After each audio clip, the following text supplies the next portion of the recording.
Mesdames et messieurs, comme vous le savez, le président de la République, chef de l'État, vient de me confier la charge de Premier ministre, chef du gouvernement.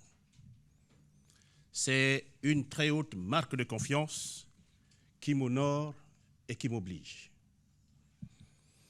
Le sentiment de profonde gratitude qui m'habite en ce moment m'engage à tout mettre en œuvre pour mériter cette confiance et être à la hauteur de ses attentes.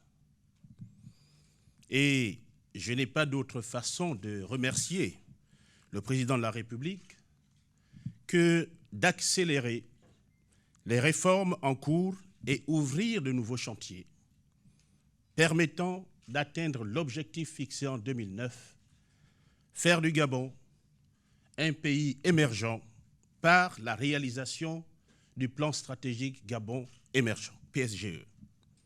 Je suis naturellement conscient de l'immensité de la tâche, car d'importants défis à relever se dressent devant nous. Le discours d'investiture que le président de la République, chef de l'État, a prononcé avant-hier définit clairement les engagements qu'il a pris dans ce sens et constitue, à mes yeux, une véritable lettre de cadrage.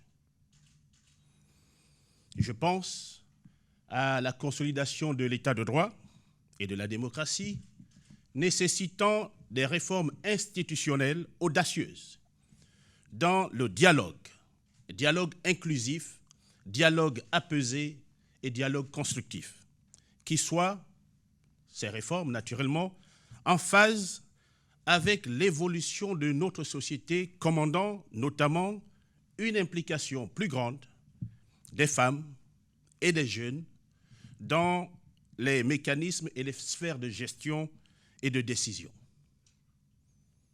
C'est en cela que la décennie de la femme se conjugue parfaitement avec le septennat dédié à la jeunesse.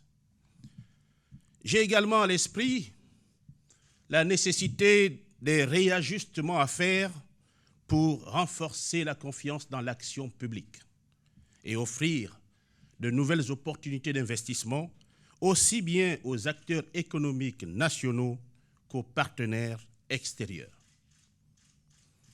Mesdames et messieurs, en cette circonstance particulière, j'ai une pensée reconnaissante pour le Premier ministre, le professeur Daniel Onaondo, qui a fait un travail remarquable à la tête du gouvernement durant ces 3 dernières années.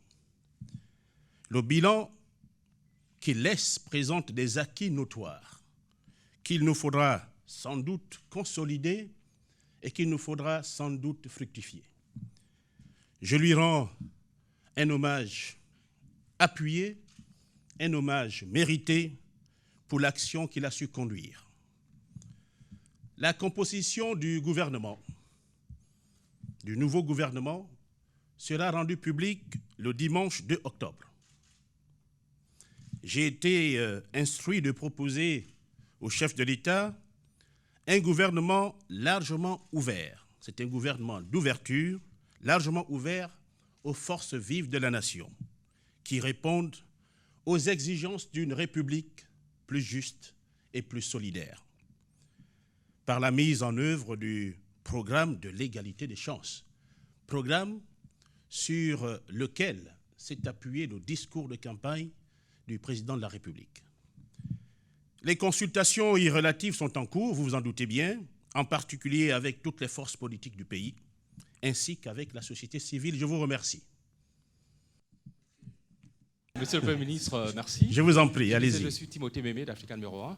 Vous parlez d'un gouvernement d'ouverture. Nombreux s'inquiètent que ce gouvernement soit constitué, soit fait de briques, de brocs, au détriment d'une véritable élite capable de poursuivre l'œuvre de construction. Que dites-vous ? Je respecte la liberté de penser de ceux qui ont la charge ou la fonction de commenter, analyser la chronique politique du pays. Mais je pense que la décision prise par le président de la République, chef d'État, en ces circonstances particulières, qui consiste dans la nécessité de mettre en place un gouvernement ouvert à toutes les forces vives du pays, c'est une décision responsable et qui mérite qu'on lui accorde tout le respect possible. Les tractations qui se poursuivent vont dans ce sens. Il est bon d'attendre l'aboutissement de ces tractations-là. Il est bon d'attendre que la composition du gouvernement soit rendue publique pour donner des appréciations et à la fois sur le contenu et à la fois sur la qualité des hommes et des femmes pétris de talent qui seront choisis pour y faire part. Monsieur le Premier ministre, Célia Lebure de l'agence France Presse, qu'est-ce que vous entendez par gouvernement d'ouverture? Est-ce qu'on peut avoir quelques précisions? Ça veut dire quoi? Ça veut dire discuter avec des petits candidats malheureux à la présidentielle, avec des gens de l'entourage de Jean Ping?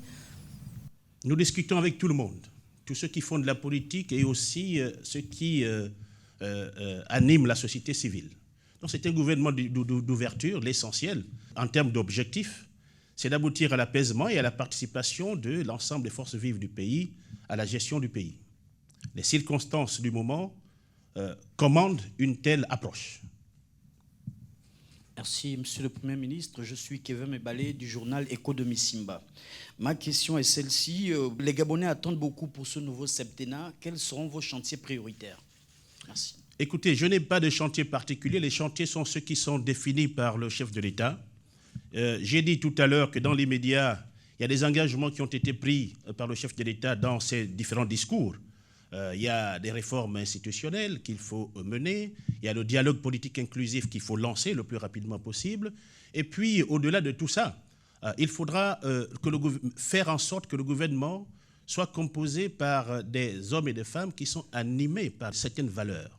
Il y a la République, mais il y a aussi le patriotisme, l'amour pour la patrie. Le gouvernement doit être composé des hommes et des femmes qui sachent défendre la patrie, qui sachent mettre en priorité les intérêts supérieurs de la patrie. Ça, c'est fondamental. Et bien sûr, depuis 2009, il y a eu un objectif stratégique qui avait été fixé, c'est faire du Gabon un pays émergent. Nous n'allons pas nous départir de cet objectif-là. Il faut accélérer les réformes, il faut mettre le gouvernement en marche, il faut que toutes les forces concourent à la réalisation de cet objectif noble. Donc les chantiers sont nombreux, ce sont ceux qui sont définis par le chef de l'État lui-même, et les discours qu'il a eu à prononcer ces derniers temps sont naturellement précis en la matière. Le calendrier politique est en cours d'appréciation et en fonction des objectifs et des priorités. On respectera naturellement la loi et la Constitution, mais aussi d'autres exigences. Mais vous pensez que le seul élément qu'il faut prendre en compte dans la considération qu'on donne aux hommes politiques, c'est juste la participation à une campagne présidentielle. Il y a des acteurs politiques classiques, que sont les partis politiques. Il faut tenir compte de ces partis, de ces acteurs. Il faut tenir compte de tout le monde. Et naturellement, l'objectif pour nous, c'est d'impliquer toutes les forces vives à ce dialogue. Nous allons mettre tout en œuvre pour y parvenir. Et notre objectif, comme je viens de le dire, c'est que tout le monde soit associé. Merci, Monsieur le Premier ministre. Merci, Monsieur le Premier ministre. Merci.